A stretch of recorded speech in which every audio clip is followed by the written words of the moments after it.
Welcome. This is the Men Church Stuff Podcast.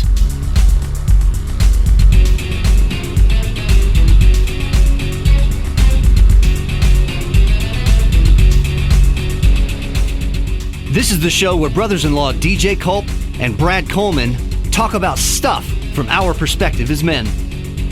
It's a show for anyone who wants to hear how Christians interact with the world. And don't worry, we're real. We've grown up in church, and we want to share our experiences with you. We'll talk life stuff, church stuff, man stuff, and stuff. Here we go.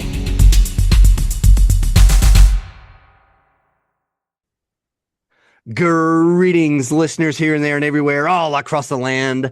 This is the Men Church Stuff Podcast.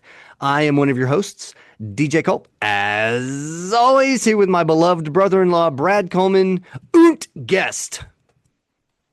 That's right. So I get to be the guy with the least amount of degrees and the least amount of education in the podcast today. Maybe always, but we're not telling that, DJ.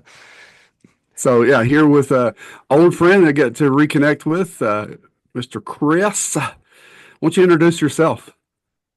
Tell people a little bit about yourself. So my name's Chris Young. I'm currently serving as associate pastor at Doorway Baptist Church in Charleston, South Carolina. And I teach adjunct and professor in the worship department at Charleston Southern University. I also do mission trips throughout the year, and one of those involves being a visiting adjunct professor for the Uganda Baptist Seminary in Jinja, Uganda, where I get to teach books of the Bible, theology, Baptist ecclesiology this past summer. So that was a special treat. But yeah, just love learning, love teaching, love sharing. So yeah, very cool. And what's your doctorate in?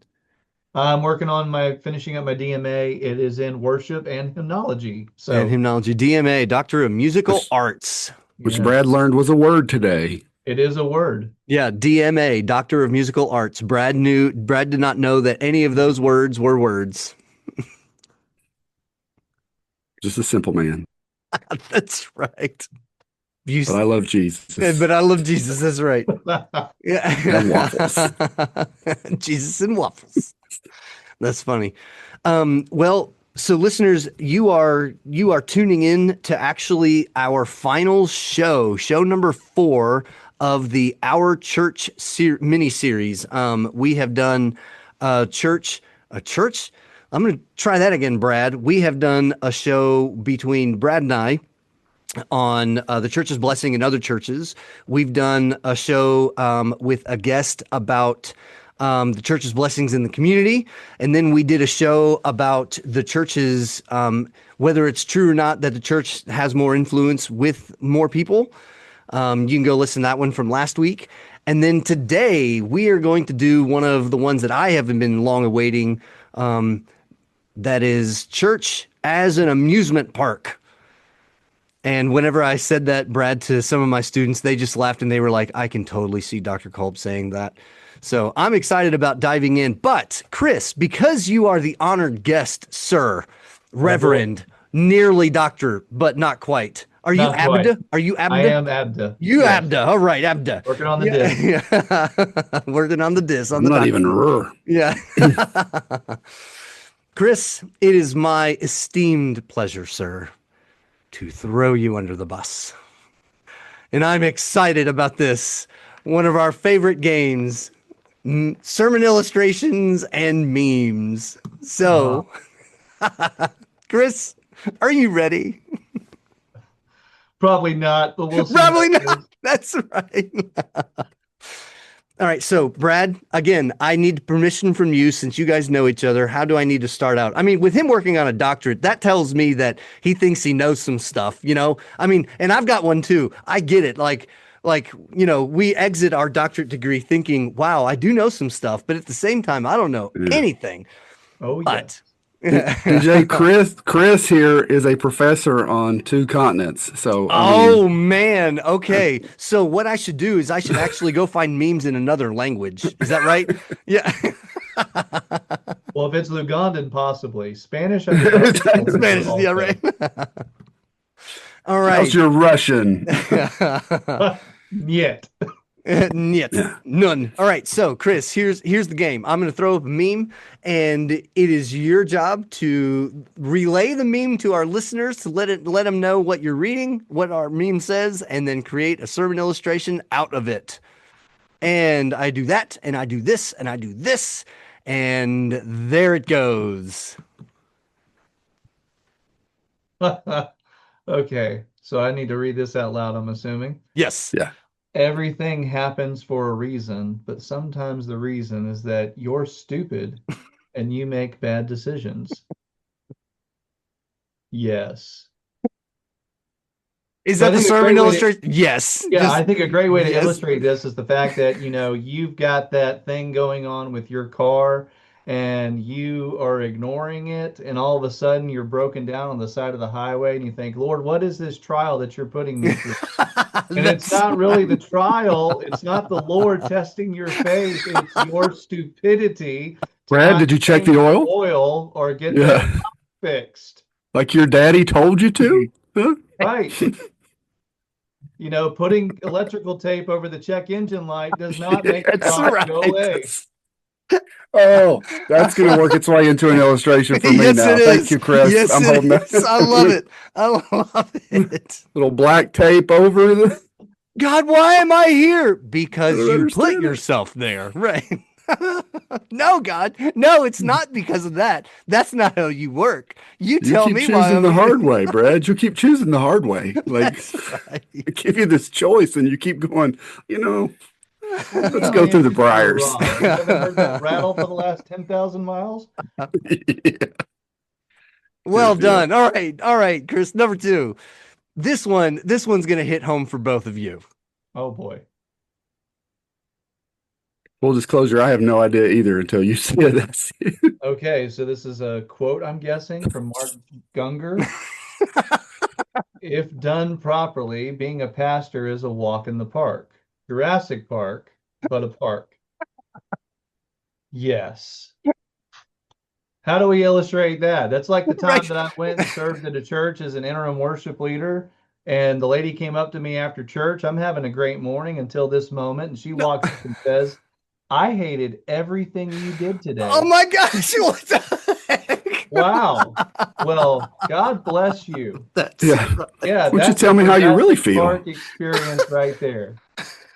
Just when you thought everything was great, you got that one Yeah. person sent by the enemy. as I That's it. That's right. You're reminding me, lady, of a scripture.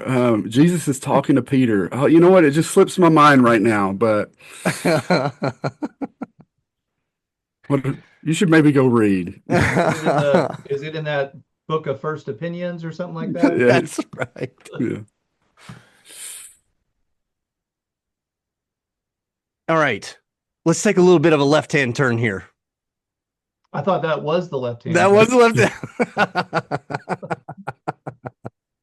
Oh, I love this one. This is one of my favorites. Well, good. I tried donating blood today. Never again. Too many stupid questions. Whose is it? Where did you get it? Why is it in a bucket?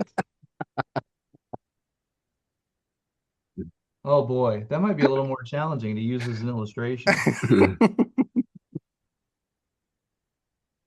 I guess I'd be like the person that makes a sizable donation to the church, and they're like, "Don't ask questions." Don't ask questions. No, I did not play the lottery. Are you kidding? What is the lottery? That's Just Don't ask why I have that brand new Escalade This is my and tithe. The Lord has blessed me abundantly. it. Word of faith to the max.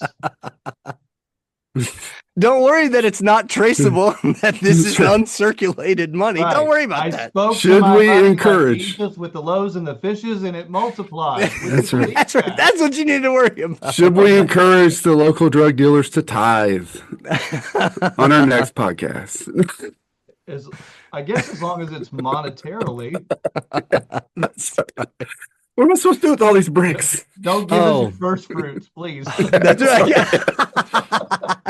That's right. Pastor gets arrested after service. It's not mine. It's not mine. It's the Lord's. That's right. the It's the Lord's. Oh, Chris, well done. Last one. Here Yeah. we go.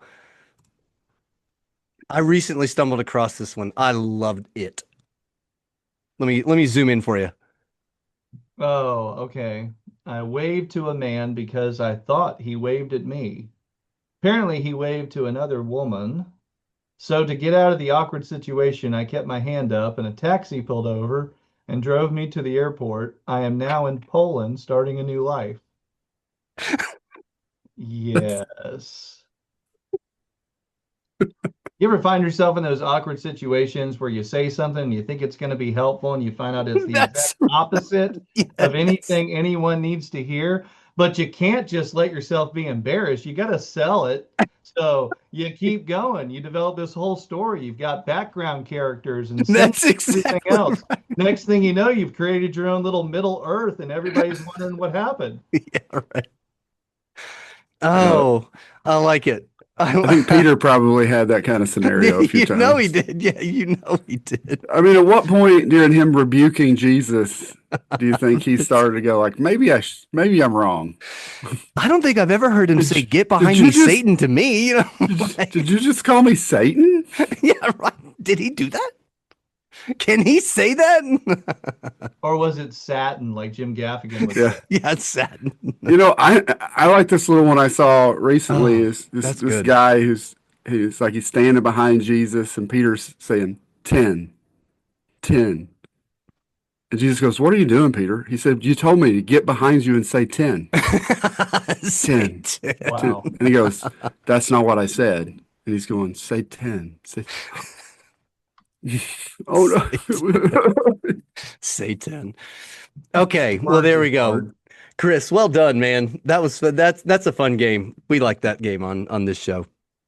All right, so yeah, so listeners, we are diving into as I mentioned, our last episode of the Our Church series. And Chris, just to give you a bit of a background as to the Our Church thing, I kind of took the thought of, oftentimes us as churchgoers, if we're in love with a church, we'll typically say our church. Not it's necessarily a bad thing, but I started to think and tease out what are all of like kind of the connotations that might come out of that. What are some good things? What are some bad things?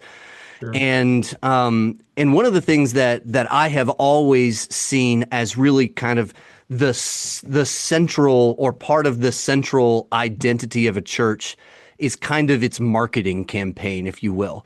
Whether it's good or bad, I mean, churches want people to attend them, and rightly so. But it got me thinking that's kind of like what an amusement park does. And at the same time, amusement parks aren't bad, and I mean, they're super fun. Some are better than others, and some are cheaper and some are more expensive, and depending on what you spend might be what you get, all that kind of stuff. And so I decided, why don't we end the Our Church series with talking about kind of like the outward, possibly the outward appearance of a church, or maybe even and so using that as a direction, and then also the way that a church and its activity may be seen or perceived by the community. So here we go. Let's get it cranked out with this. For both of you, is it true that churches often get wrapped up or distracted with their program offerings? So should I go first? Yeah, I'm gonna let Sure. you go Yes, you're first. the guest, Chris. You may begin. All right. So I actually did write some things down just so I could kind of keep a Yeah, central focus and not get caught in the weeds here. sure. But I really do think this problem happens more often than we realize, Okay. or more often than we're willing to admit. Hmm. Mm. Now, as a Southern Baptist guy, I know that if you study Baptist history, especially in America, you'll find that some of this programming, we'll call it, Hmm. this idea of, setting up graded programs and, ministries and so forth. A lot of that started when we began to add the role of a minister of education into our churches. Okay. Mm. And this person was designed to help foster these programs and what would be best for these varying age groups and so forth. I think that's where we get the historical precedent for some of that. Okay. But part of the issue that I've been seeing is how are the programs promoted? Mm. And a lot of that has to do in how we identify the church. Part of it's the issue of, oh, well, church is like a small business. No, it's not. Oh, the Right. pastor's like a CEO. No, he's not. No. Right. And so Right. we look at the church like a business, Yeah. or Yeah. we use a business model approach Mhm. to church growth or to church programs, and we promote it in that way. I mean, we think about this realistically. What company doesn't want to market a program that's not going to be successful? That's exactly right. Yeah. They're Nobody not goes going to. into it saying, "Oh, this might work, this might not. Take it as Mhm. you will." No, no, no, no. I mean, and I'm not saying that these are bad people trying to do this, but that's just the way we've been trained. Yeah. And it's this idea of like, look, if you do this, guess how many people are going to come to your church? Guess how many souls are going to come to faith in Christ? And how do we know that? Well, look, here's examples of Right. church A, B, and C. They've adopted our program, and look at what God's doing with them. And so, even in with our best interests in mind, we are maligning what the focus and the goal of the church should be all along. Christians with good intentions are putting more faith at times into the steps of the program than Hmm. into the God the program points to. Right. So would you say that sometimes when we create this program and we kind of come back later and just throw the God stamp on it, that we're really in danger of maybe even breaking the Ten Commandment of, using God's name in vain? We tend to think about that as, okay, I'm not saying, these curse words with God's name. I'm not using God's name as a curse word, but the scripture is don't use God's name in vain. And Right. when we Hmm. forward to the New Testament, when Jesus is looking at these people who are going, look at what I did in your name. Look at what I did in your Yeah. name. Right. I cast out demons in your name. I prophesied in your name. And he goes, I never knew you. So to me, again, they're trying to stamp Jesus's name on these things. And Jesus is going, you didn't have any authority to do that. Right. You didn't have any right to put my name there. And Right. so I I think agree. we got to be careful when we're doing these things that we don't slap God's name on it because we're his church and go, yeah, see, Right. like And God wanted us to do this. Did we ask him? one of Did we the did we seek him? a quote that really resonated with me and started to get me to really, if I, as best as I could. I mean, I'm not an economist, and I've never actually had an economy in economic class, but as best as I could, it really began to help me deconstruct, if you will, the consumer model, the consumer idea of what draws crowds, right? Mhm. So basically, reverse engineering. And the quote, actually, Shara and I were walking around Disney World while they were renovating one of their parks. And the quote right there by Walt Disney was, "You don't build things for yourself, you build things for everybody else." And so that right there, like in its essence, it's really ingenious, right? I mean, that keeps people coming Mhm. because you're serving the consumeristic desires of your patrons, right?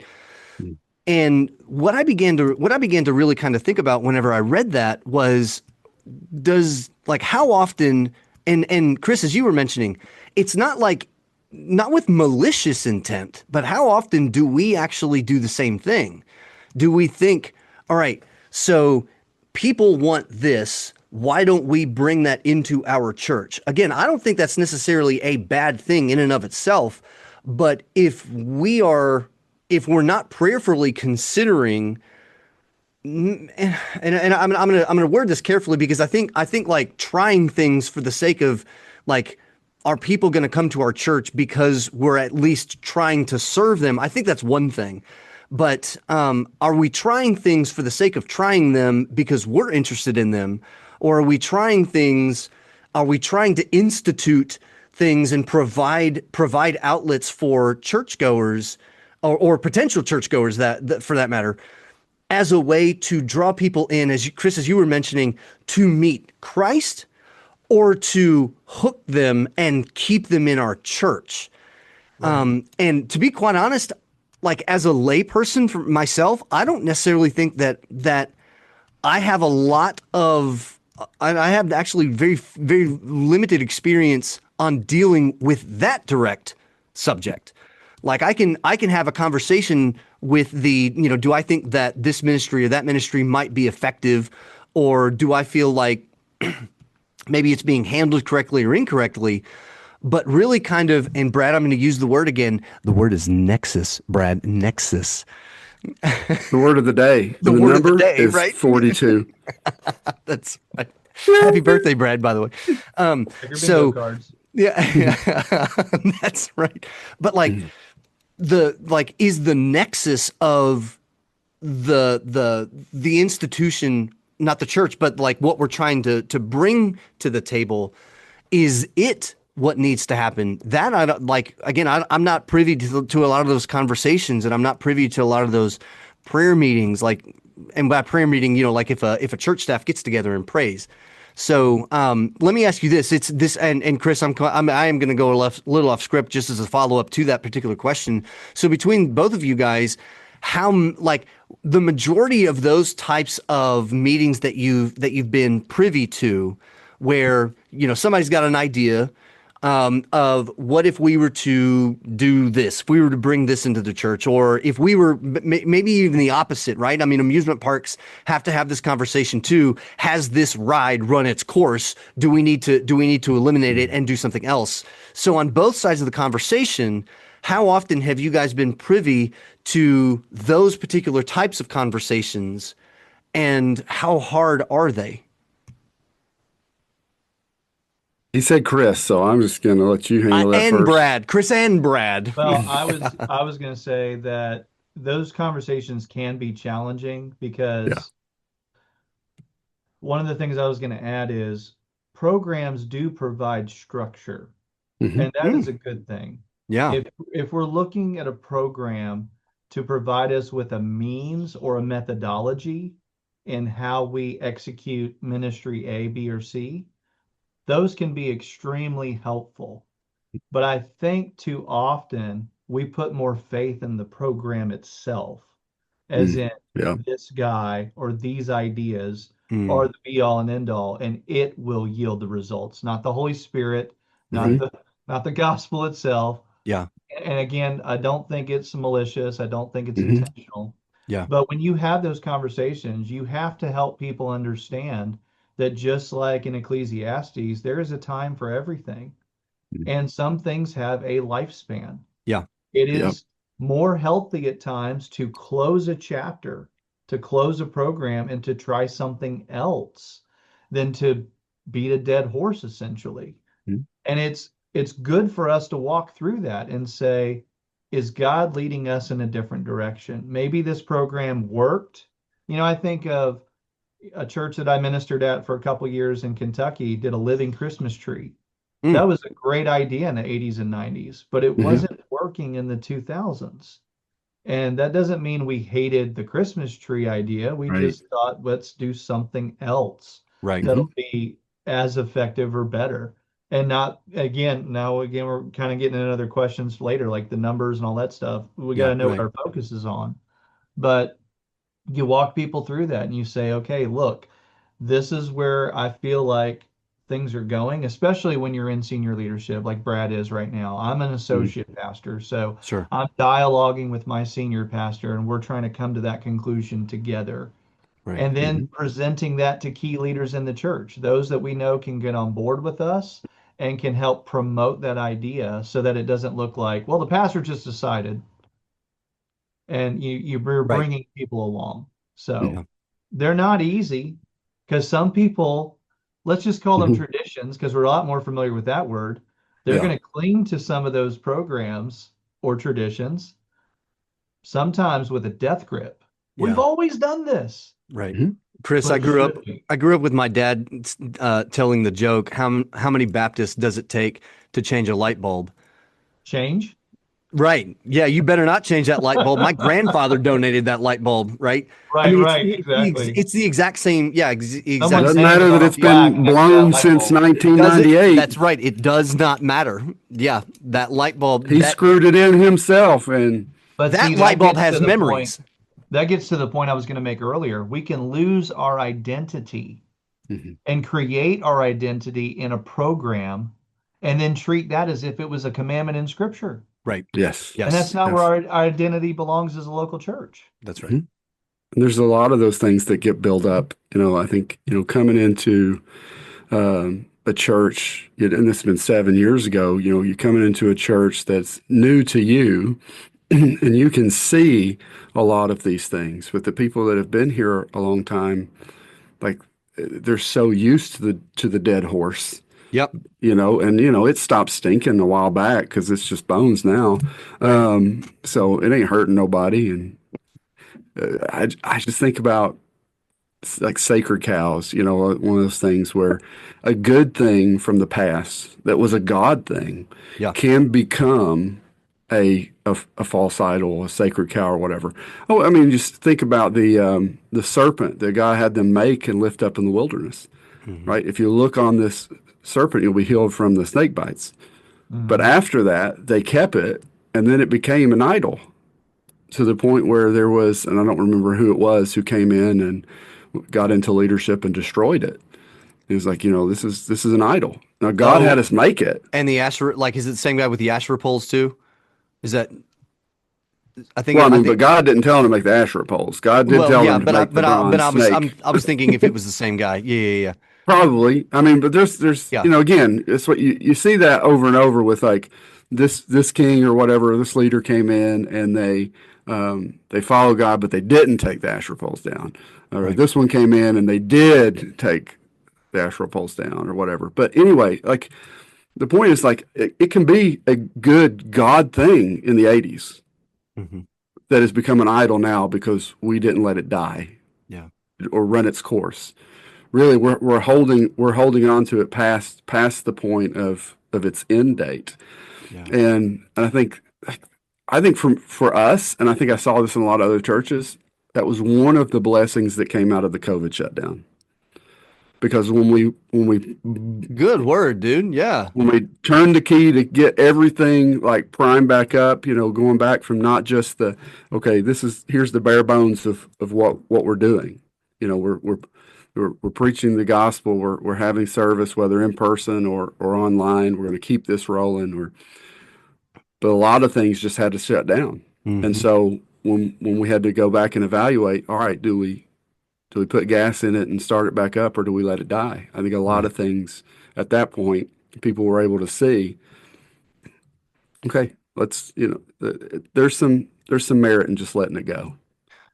So actually, I'm going to use that as a segue into our next question because I think it slides in really smoothly.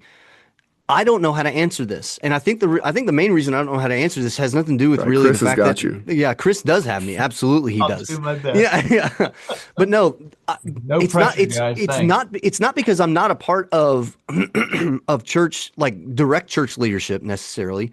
I just I think it's in our wiring as Americans that it's really difficult to visualize what this is like in like outside of America. Now, Chris and Brad, both of you I know have, Chris, as you mentioned, you go multiple times to Africa. Brad, I know that you've been out of the country several times. I've unfortunately have never traveled internationally, but what do we as Christians and consumers, because I mean that's who we are, right? What do we as Christians and consumers do with the consumer model of church? Because I like one of the things, Brad, that you were mentioning, like as and Chris, you kind of went into this, like sometimes we really do need to let things go. This particular effectiveness has really run its course. It's time to cut it loose. And Brad, when you were talking about like reassessment at COVID, I began to think, I think this is different, at least a different way to maybe say or explain or vocalize that this is what fishing for men may be like, right? We're and I don't want to make this sound like bait and switch. But like, and I don't want to convolute the conversation, but I also know that Chris, that also like the whole bait and switch thing is, I mean, are we really preaching Christ crucified? Is that what people are experiencing when they come, whether it's because they're participating in this program or that program or church in general? But if we're fishing for men and we know for a fact there are fish here and nobody is biting this, well, I'm just gonna keep fishing with it. I mean, okay, but again, we need to change the light bulb. Light bulbs bust. So how do we really kind of rectify both of those realities, right? That we are Christians and we want to see people come to Christ, but we're also consumers, and we as people, specifically in the West, and going a step further as non-Christians looking in, how do we rectify both the Christian and consumer part of the church model? Well, let That's a me big start off. question. And it is a big question, I It know. is a very big question. Let me start off answering that by let's define our terms here. Hmm. Mhm. Okay. I want to make sure we understand there is a difference between a consumer model of church and contextualization. I think Okay. contextualization is very key because we may do things a little different in Mhm. 2025 than we did in 1990, and that's Mhm. a good thing. Right. So I don't see contextualization as a problem. It's an idea of trying to make sure people are understanding what we're trying to do. And for me as a worship pastor, contextualization is obvious in selections of songs and so forth. Or Mhm. Right. why would Mhm. I sing Great is Thy Faithfulness by using the Austin Stone arrangement versus the very uh, almost, maybe this is too harsh of a word, but sterile approach that I had grown up with, just kind Right. of straight through Yes. the hymnal. So there's good contextualization. The consumer model, let's understand, we're talking about individual centered, entertainment driven, Right. transactional relationships, low commitment, and even worse, competition from church to church. Yeah. Mhm. Mhm. And Bingo. I think a lot of this, not to throw a particular person under the bus, but I really think a lot of this really started to ramp up during the seeker sensitive movement. What do you want in a church? What do you, Mm, as the consumer, want to see happen in the yeah. church? That's the wrong question. Yes. Mhm. The Absolutely. church gathered is designed to be a source of spiritual formation and Mhm. edification of the saints, to then send them out on mission to do the work of an evangelist, as Paul says to Timothy. Right. So we started off by asking the wrong question. What do Mhm. you want in a church? And that's when Right. we ask about, oh, I want this ministry and this program and this kind of music and a coffee shop and blah, blah, blah, blah, blah. You know, and so we're seeing the outcropping of those things. Yeah. And I believe, honestly, the consumer model, we have to push against that as hard as we can, because the biblical model is the antithesis of the Yes. consumer model of Yeah. church. It is. Because now we're talking about a model of church that's given to us in Scripture. It's Christ-centered. Yep. It's a Mhm. missional family of faith. They're working in unity by covenanting together in worship, and they're going out to make Mhm. disciples for the glory of God. So Yeah. there's our two opposites here. And to that, Chris, thinking about like a literal amusement park, Disney World being one of them, right? Right. The idea of why does this exist? I mean, yes, to give them an experience, but it's and you use the word entertainment. It's to entertain and nothing more. And oftentimes, and rightly so, I suppose, but Chris, you and I being musicians, oftentimes the worship and the presentation of that worship style is usually the low-hanging fruit of that. But I would like to Right. argue that entertainment in and of itself is a subjective term. Now you can say I want to make this entertaining, but entertain is a subjective word because what entertains you may not entertain me. And so from that particular sense, Yeah, the facade of church as an amusement park, if it's for entertainment purposes, I would see that whether Christian or non-Christian, if they were to attend a church and begin to experience this or that or this or that, Mhm.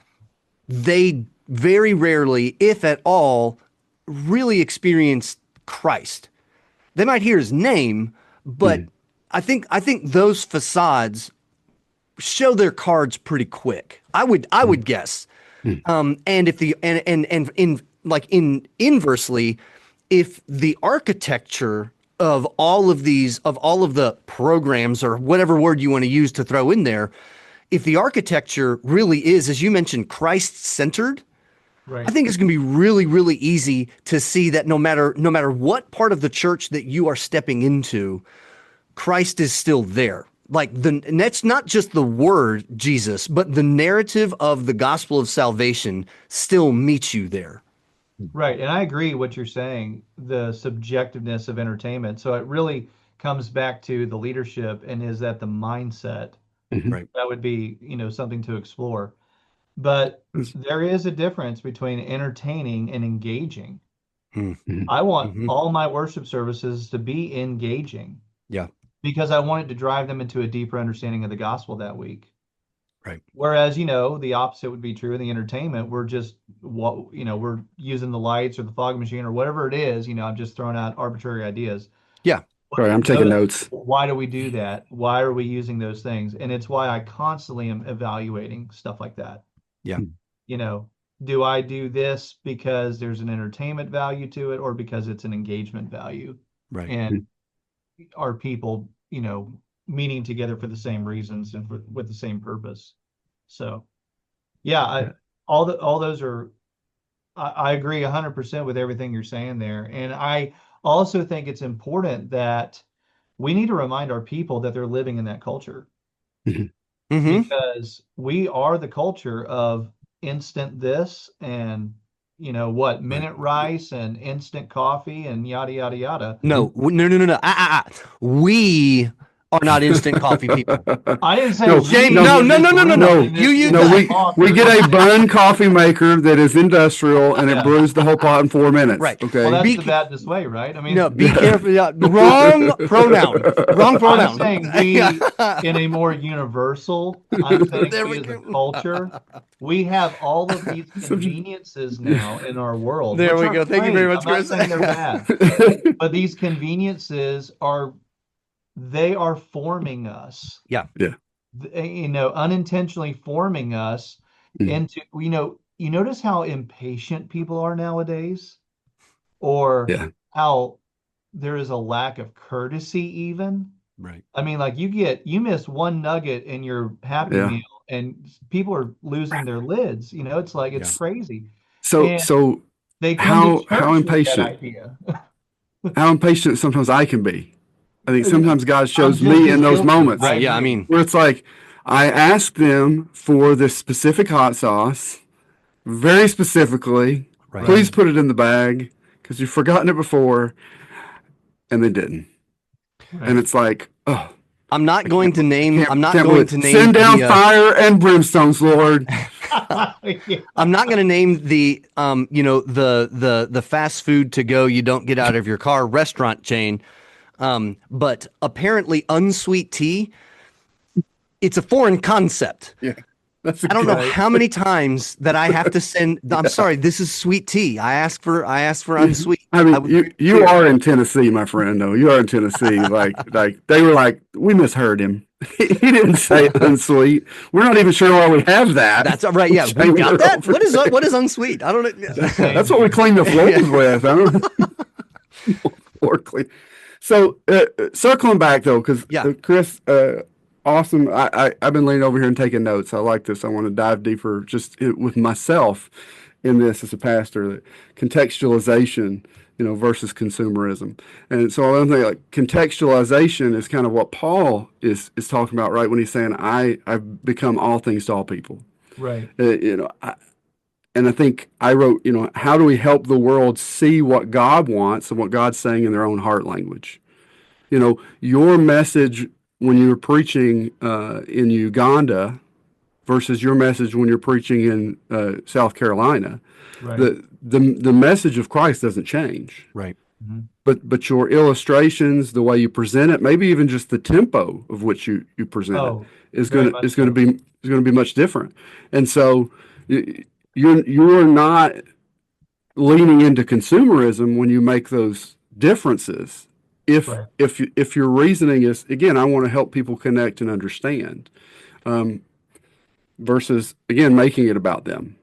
Right now, I want you to hear in your heart language, and I think that's one of the great things that we've got so many resources now with Bible translations into different languages, and the technology that you can switch over to those, like on your phone. Like, I know that one of the things that the Gideons have done is that they've created a Bible app. And their Bible app, you can flip between like so many different languages. Now, Mm-hmm. I will say, no offense against them, it's not the best functioning app as far as like it's not a U version where you're going to get lots of more functionality, Right. but the heart of it is awesome. That you can just go, oh, you're talking to somebody who's they're from Uganda, and I mean, I don't know for sure if it's got this version in it, but I mean, but they've got like a ton of different. Just you can just go, hey, just which one of these is yours? Right. Which one of these?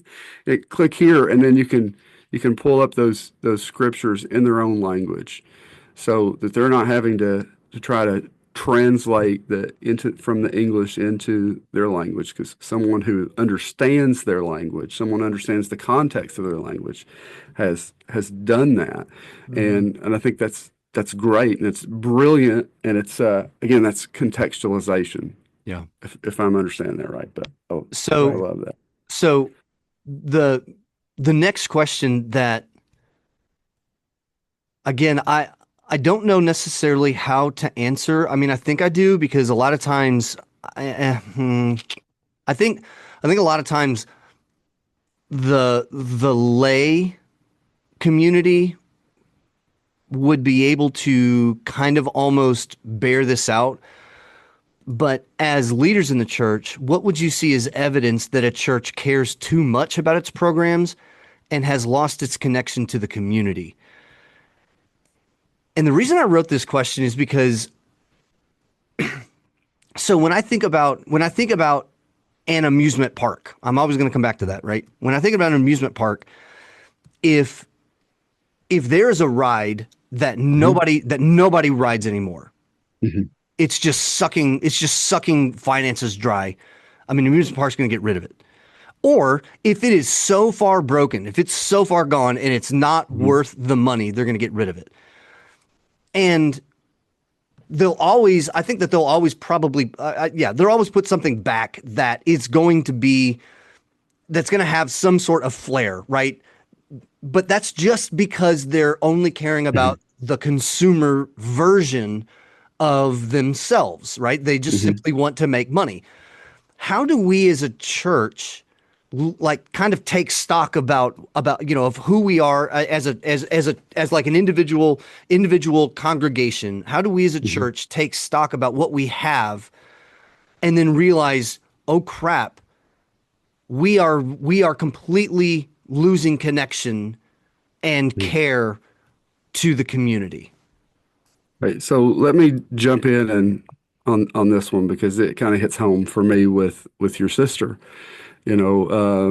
Chris, and you may not know this, my wife was diagnosed in 2020 with lupus, and so we've been struggling with that and struggling with flare-ups, and she's not able to do a lot of the things that she could do before. She has a lot of chronic fatigue, where like she's a superhero and she pushes through so much. She's still teaching kindergarten, which is incredible, but sometimes that's what she has, and so she's not got a whole lot left when she gets home, and she struggles with that because she's a doer, and she's an acts of service kind of server and love, and so she can't do those things, or at least not as much as she used to, and she's really struggling with that emotionally.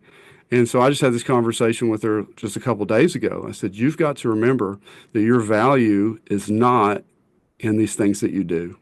Right. That is not what makes you an amazing mother. That's not what makes you an amazing wife, an amazing friend.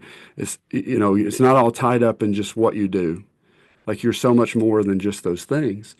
And so I say all that to say that sometimes as a church, especially if we had a good program that really connected. Maybe it was very contextualizing, very engaging, very like it was very good before.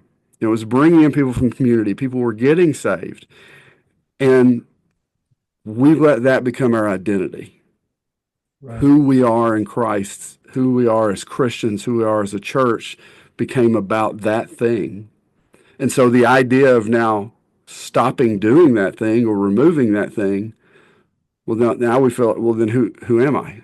I've lost my identity. No, that's who I am as a Christian. I lead this, I do this. And so I think sometimes we've got to sit back and realize that the important thing is who are we in Christ? And it's about him, not about what we're doing for him, but what about he's done in us and he's doing through us. And so if we lose all of that program, we have not lost any of our identity in Christ because you can't separate us from that. But sometimes I think we get, again, just a lot of emotions and all that, because your sister, my wife has really been struggling because she feels like she's less because she can't do as much. Right. But what does that tell us, and what are we working on again as just me and her as a couple is you've got to realize and own that your identity is not in those things you can do. It's not in how many dishes you can wash, and it's not even in how many sports games of our kids that you can make it to. You're so much more than just the things you do. And so that's what hit me. So I had to share that, or I was going to sit here and just like interrupt. Stew on it. Right. All right. Your all's turn. Yeah, like I didn't derailed the whole show. No, you're good. I think it's a really tough thing to. I think it takes a very honest look at who we are and what are we doing and who are we serving. And I know that people in church can be so finicky that like, well, if you change this or if you change that, then you're not caring about me anymore, right? You're not this program or whatever is something that I have loved for so long that you're taking away my ability to interact with the church. Mm-hmm. And I think it takes I think it's a very mature conversation. You have to have a lot of maturity to be able to handle the fact of, I'm glad that you love that, but we have to remember why we're here. Like Brad, like you were saying, your identity using the light bulb. I understand fully that your grandfather donated that light bulb. And every time that you look at that light bulb, you may think of your grandfather. But if that light bulb isn't there anymore, does that mean that your grandfather's gone? What the heck? Like, please connect the dots. That light bulb does not represent your grandfather. Period.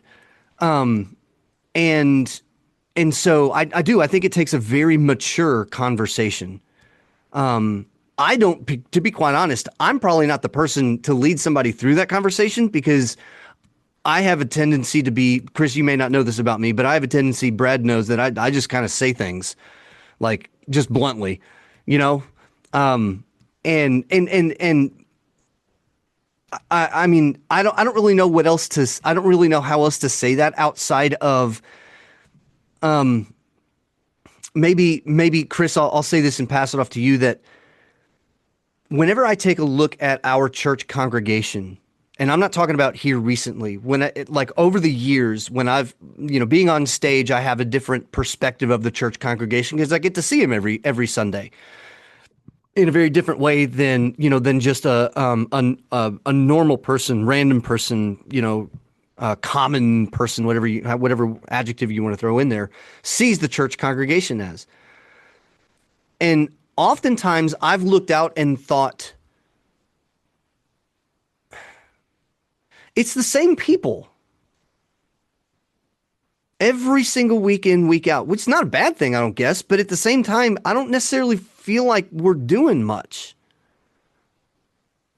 And I think that's a hard pill to swallow. To look out and this is another reason why I wanted to talk about this particular subject is not to say we should not care about the people next to us. Nor am I trying to say we should only care about the people next to us. But if when we look out on the church congregation and the faces just don't change ever, should that make us pause and think, okay, so what are we doing, right or wrong? And have we in fact lost our connection? Have we ever had a connection with the community? And I again, like, I think beyond that, I think it is, and Chris, using your word of contextualization, I think beyond that, I am certainly not the voice to speak into it, because for every church has its own, like every church has its own context, and every geographic location has its own context. And so that's what I'm going to say. Chris, what do you think? Well, I love how this conversation is moving in this direction, and it's just full transparency. If I ended up pulling something out that relates to worship or something, that's just kind of my wheelhouse. I mean, Sure. I hear a lot of what's going on in this conversation, and it keeps driving me back to the way I see things in the church through the lens of a worship pastor. But, I've seen, like, briefly going back to the second question, I've seen pastors start talking about, hey, we need to shorten our sermon times because of the TikTok attention span, which to me, Yeah. it just screams more of this consumer driven model. But, you were asking earlier, what are these evidences where we are starting to be able to identify that a church is caring too much about its programs more than its connection to the community? Right. And I think there's the quiet consumerism that goes on in our churches where you have, DJ, as you've said, those same kind of people week in and week out, which again, you said it's not a bad thing. I agree. But a lot of times I've noticed those are those people that still have a consumer mindset, and they're the ones who clock in, clock out. Mm, Don't bother me.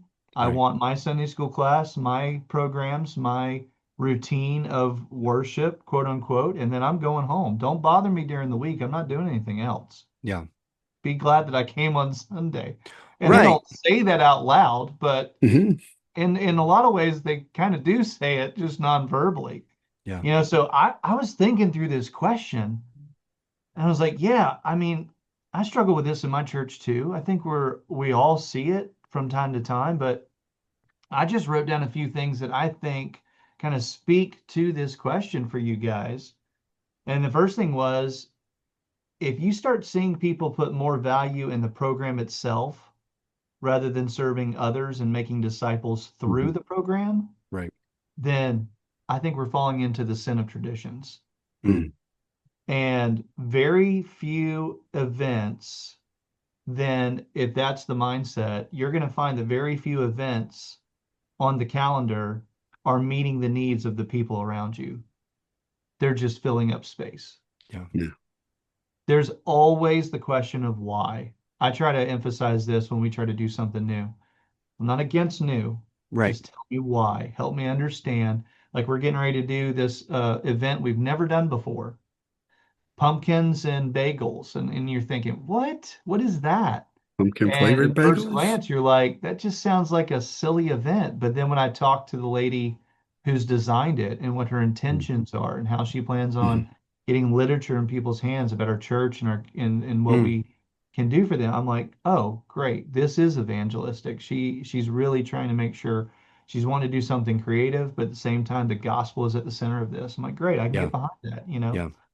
And so then what happens is if we're just filling up our calendars with all these events, we drain our volunteers trying to Mhm. sustain a ministry or program rather than loving our neighbors and serving one another.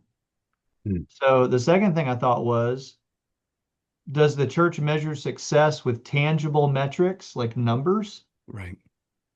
or do they try to measure it by spiritual formation? And Chris, that's why I think this question is so hard, because the empirical data of the amount of people in the building Right. is the easiest. Like, it's the lowest hanging fruit. Like, and Brad, I'm about to go rogue here. And Chris, you'll appreciate this. But to our listeners, if you are unaware, the very easiest musical element to fix and to hear error is rhythm. It's the Hmm. easiest thing, and it's actually the very first thing that we go to, the very first, because Right. it's so unbelievably easy to fix. So like, it's that actually is usually the thing that needs fixing the least, because we haven't even talked about whether or not you're singing in pitch. But here's the problem, is that if the rhythm is wrong, it's hard for me to do anything else. And so I think the hard part about this particular question is it I think far too often we want to start, as Chris, as you just mentioned, we want to start talking about numbers. Okay, so if I'm seeing the same faces every single week in and week out, okay, I don't want to see not the same faces every week in and week out. Like the opposite of that is I think just as problematic as itself. And so Sure. yeah, if I know for a fact that what in fact we are offering, the church is offering its members, Chris, as you were just about to head like towards depth, towards maturity, right? Towards Right. weaning them off of milk, as Paul Right. says. Man, I'm down. I'm so down with that.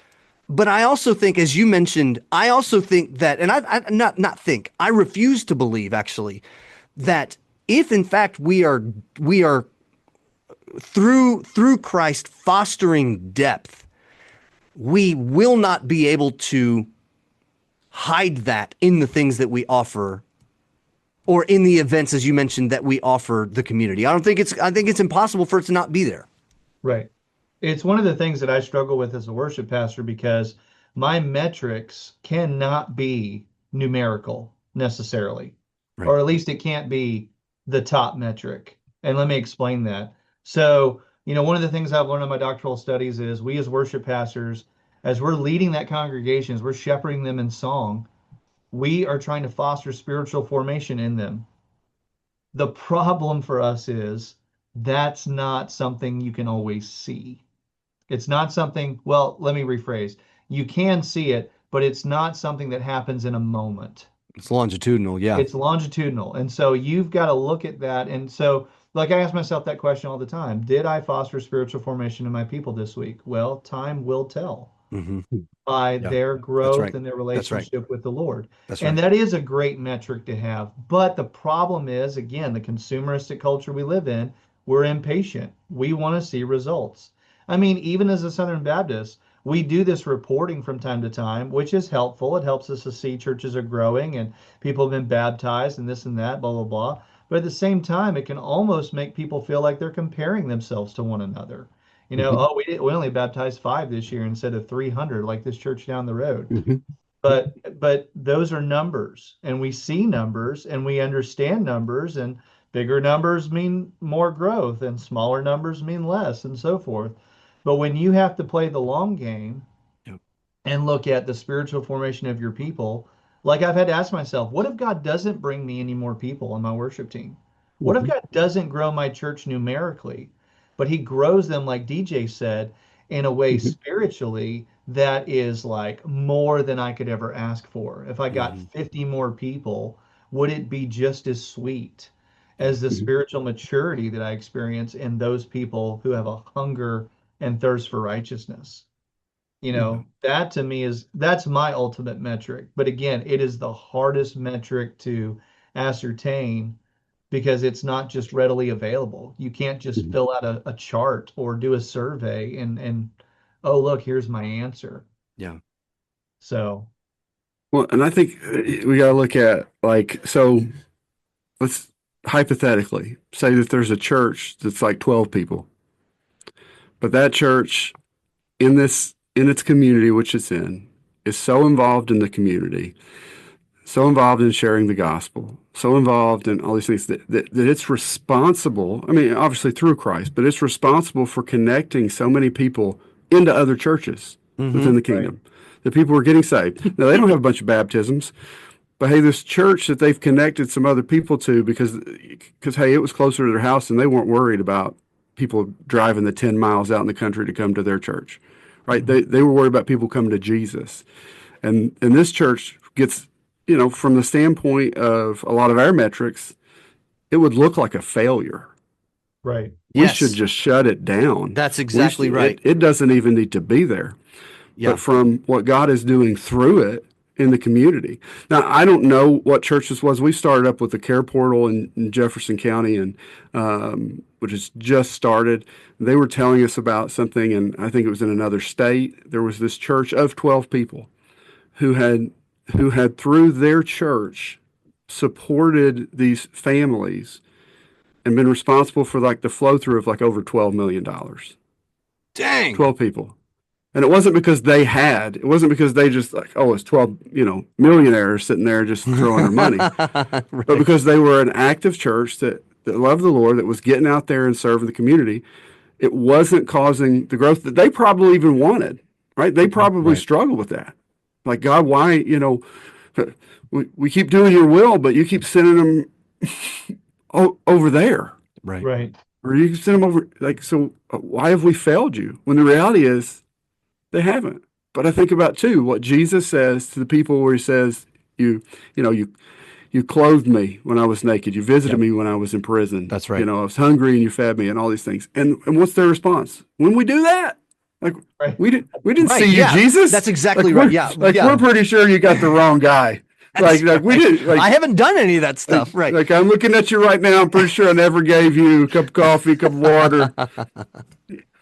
And that's Jesus been one of the fun experiences of the church I'm in right now, because we get a lot of college students that come in and they serve in various capacities and then they matriculate somewhere else. That's exactly right. Yeah. We don't get to keep them. And I told our church early on, if that's the model that God wants us to have here in Charleston, let's embrace that. Yeah. At least we become a launching pad to train them and send them out. Yeah. Yeah. And it doesn't make you less We're not effective. 200, 300 people. Whatever. I actually want to interject something. I want to interject something here to that point. And I know that I am kind of bringing us into a bit of a tangent here, but I think it's, Chris, what you just said, it's so important to actually vocalize. I remember hearing about this. So my undergrad and masters are from Murray State in Murray, Kentucky, and then my doctorate's from University of Mississippi in Oxford, Mississippi. And what I remember hearing in both places is that the local churches did not know what to do with college students. Because what are the local churches oftentimes wanting to do when they bring people into their church? They want to assimilate them, not doctrinally necessarily. I mean, I suppose there's an element of that, but we want to assimilate them to where they can begin to kind of like give back. You can help us. Well, what do you do with the itinerant nature of college students? They're in and they're out, they're in and they're out, they're in and they're out. Their lives are busy. And it's because they're in this kind of like Morpheus, if you will, type of category where even they don't necessarily feel like they are at home, like quote unquote, with where they are attending college. And so a lot of times college students will absolutely fall through the cracks because there's not a welcome here, and we understand that you're not going to stay here. There's not that kind of an approach to the college students. And so they church hop like nuts because they're looking for people, Chris, that have that kind of mentality of we understand fully that you're not here to live here. You're here to study, to go somewhere else. But tell you what, while you are here, we got something for you. And it's not if you're going to attend here, you need to, we're going to give you a shovel. And this shovel, I mean, we need to dig a really deep hole. But when they go to leave, right? They graduate and they leave. It's like, well, you didn't help us dig this hole. And so I think it's wonderful. I just wanted to insert that as a, for any of our listeners and to affirm what you're saying there, Chris. I think it's fantastic to use that as a wonderful approach, to help answer this question. Yeah, Brad, what were you going to say, dude? that's why we have what's called a watch care membership for those college students. We don't want them to abandon their home Mhm. church. Yes, We don't want that's them kind of what I to was give going. up their home church membership, but we Mhm. provide an opportunity where they can embrace some of the benefits of being a Mhm. member at our church, Right. be cared for, be ministered to, be called on by our deacons if there's a need or something like that, and have a place to belong Right. while they're away from home. And again, it's not rocket science. It's not just like, we didn't invent the wheel here, but Mhm. just give these kids a place to belong and a chance to serve. For me, it's an opportunity to give them practical experience before they go somewhere else, Right. Mhm. especially like in the worship ministry. Okay, you want to be in worship leadership? Here's a place you can serve and practice that. In a small church, we're not 3,000 people. This is Mhm. a good place. It's an intimate setting. You get to know everybody. There's some transparency involved. And then guess what? When you leave, you already have experience down the road. Yeah. So it's a win-win for everybody. And not the pressuring. And I've heard of churches doing this, not the pressuring of, well, you need to join the church. You need to join the Right. church. Yeah. And looking at it from the standpoint of, well, they're already part of the kingdom. Right. They're already part of a church, right? We're Thank you, not trying to Brad. Thank steal you, you. Brad. We're not trying to steal you from your church. Like, especially if you're from, over here and you're just coming to college here and where you think God is leading you is back over home, well, then we're doing you an injustice, Yeah. right? We shouldn't even be trying to keep you during the summer. No, Right. go home and serve. Right. We'll see you when you get back. Yeah. We'll get a place for you. But again, I think that takes something that we struggle with as the church, and I've, as a senior pastor, struggled with it as much, more than I would like to admit, right? Is that we have to get kingdom mindset instead of small church or even big church mindset, right? Like Yeah. we've got to get away. But once we start to change that perspective, it changes the way we look at things. It changes the way we do things, because I can rejoice when someone who is coming into this ministry, and getting fed a little bit, and then they've connected somewhere else. Like, I don't get mad at people when they go, "Hey, so we go to church over here. We've really connected. It's really connecting with our whole family and all that." I'm like, and this is where we feel God is leading. And they said, "This is where we feel God." I'm like, man, absolutely. That's awesome. I don't want you to stay if God's leading you somewhere else. Right. Right. Like, Yeah, we're the same way. you're not going to, like, that's not a benefit for us. If God says you don't need to be here, you need to be there, and you stay. Like, that's only going to cause problems for you and for us. So please go. And love. I mean, I have to be careful when I say that, because I've said it sometimes and people were like, well, he just wanted us to leave. Like, no, you just told me that God was directing you over there. So I'm just, Right. Yeah. hallelujah. I mean, And don't get me DJ, I wrong. don't Not think everybody that, yeah, no, I don't think that's necessarily a tangent, what we just talked yeah. about, because Mm. I think it really gets back to the third question that you had been asking as I was laying out these reasons. One of the ways we get so sidetracked is we're thinking about completing a program or a curriculum Mm. rather than this idea of spiritual formation in the lives of other people, Yeah. sanctification, spiritual maturity. Are we prioritizing that?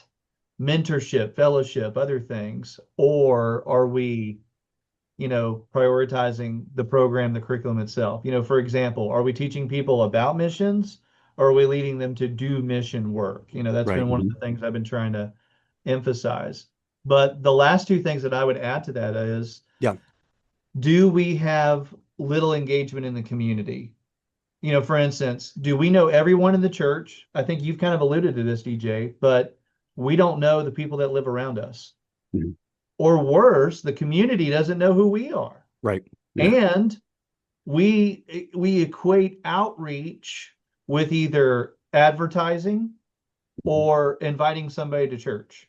Mhm. And assuming that, well, if we just get him to church, then the pastor's going to get him to the altar, right? Mm-hmm. Let Yeah. him do his job. And And we've got a so lot of shows. We got a lot of shows, Chris, that are back cataloged that deal with that exact topic of right. it is not up to the pastor only. Like the pastor cannot save. The pastor is a Not even himself. stupidly vital part of Right. the church. I get it, but like he's a guy. That's it. Mm-hmm. Like, Well, and yeah, the most telling question we can ask ourselves is, if the church shut down tomorrow, Mm-hmm. would anyone care or notice? oh, Yeah, dude, yes. absolutely. I heard What that here is recently. I don't our remember where, but it was fantastic. Mm-hmm. Yeah, thank you yeah, for bringing what that is back. our effect on those around us? Mm-hmm. And that if those things are checking boxes, all those things that I just mentioned, that's when I think that, okay, yeah, here are the signs. Here are the evidences that the church is getting way too wrapped up in its programs, more into the relationships and the connections with the community. Yeah. Mm-hmm. So why don't I think so listeners, just to let you guys know, I actually had a fourth question, but I really think that we've actually answered it in part Yeah. throughout every one of the other ones about, how do we as Christians keep Christ at the center of our church? I mean, if the true, and I'm saying this deliberately, if the true accepted, belief of Christ is in fact who he said he was, Mm-hmm. and we take scriptural authority and the movement of the Holy Spirit. I mean, like all the things that are entrenched in Christ's salvation. I mean, it doesn't matter what we do. I mean, I take that back. It does matter what we do, but at the same time, like I don't think that we're going to start a program. I don't think that we're going to try to showcase the incorrect things to the community, because our intentions are not just well intentioned. Chris, as you were mentioning at the top of the show, I don't think our intentions are only well intentioned because we may be nice people. But I think our intentions are going to be well intentioned because we will have approached it not just from a prayerful heart, but also, hey, God, look, if you don't want us to do this, we won't. If we need to take care of this program over here because it's ineffective, then let's do it. Or, hey, you know what? I know I play drums in the service, but if I need to stop doing that because it's actually going to create if it's going to create something for someone else to come to you, then I don't need to hit another drum in the church. It does not matter to me. Right. Now I can say that because I have many other outlets outside of the church where I get to do that, but that doesn't matter. I mean, like it's the nature of again, the origin of why the heck are we doing this in the first place? So, let's do this before we close out the show. Chris, dude, thank you so much for being on. Do you have any other closing thoughts? Yeah. Beyond DJ, you're great. Brad, you're great. The show's great. All that kind of stuff. Well, I already wrote those to you guys ahead of time, right? So, No, but the listeners need to know. oh, my Yeah, mistake. yeah. No, as I was thinking through that question, I kind of approached that from a worship leader perspective, Mm-hmm. and some of my thoughts. One thing is, we cannot let pragmatism rule the day. That's where we get off the rails. We It has to be spiritually, that we got to be seeking the face of the Lord. Yeah. Instead of just letting pragmatism, well, this looks good, or this sounds good, or Right. look what Church A did. So, but a couple things that I wrote down, these are more like introspective questions. Yeah. The first one, are we pointing people to Christ as their highest valued treasure in their lives? Mm-hmm. That's my first thought. And then as a worship leader, I think, do the songs and other worship elements help our people see the glory of God in the face of Jesus Christ as they're empowered to worship him by the Holy Spirit? That's a thought that constantly rings in my head from week to week. Yeah. Am I helping people see Jesus because of the song I selected, or because I've structured the service in this way? Right. And do our worship services bring us back every week to the centrality of the gospel in Jesus Christ, who is the central figure in the story? Right. Those are the questions that I think, if we answer those authentically, biblically, they help us keep Christ at the center, as you're asking. Yeah. Brad, what about you, dude? Closing thoughts? I think this was this is, I will say, the most that I have set aside and took notes during Yeah, any dude, of you our were writing like podcasts. crazy. Yeah. Like, I think I got like 3 Copious sermons. notes, as it were. Right. It's like I was like, and I know we're recording this and I can listen later, but I was like, no, I need to not forget this. And well, this is good. And, Yeah. and this leads me to this thought. And so, and again, just I think that's just again just how God brings things together. Because I think one, just recording this episode has been really productive for me. It's nothing else. If nobody else even listens to this podcast, That's right. like is worth my time to just be with you guys right here. So, Yeah. and I really appreciate that. And two, it's just reminded me of Chris, just how much that we need to just reconnect and so, to encourage one another and get to pour into one another, because brother, your words today have they've been encouraging and inspiring, and I mean, Godspeed. And DJ, you're awesome too. Yeah, that's right. And I did write down a quote from DJ. I did write down a quote from DJ. Why in the heck are we doing this in the first place? I think that's a great question. That's right. And that's my quote from DJ. Why in the heck are we doing this in the first place? Why are we doing this in the first place? I love it. Well, listeners, there you go. Episode number 4, Church as an Amusement Park. We hope that you guys have enjoyed our church series. I just used our twice, and I didn't use the H version, if you couldn't tell. So, listeners, we hope that you share the episode.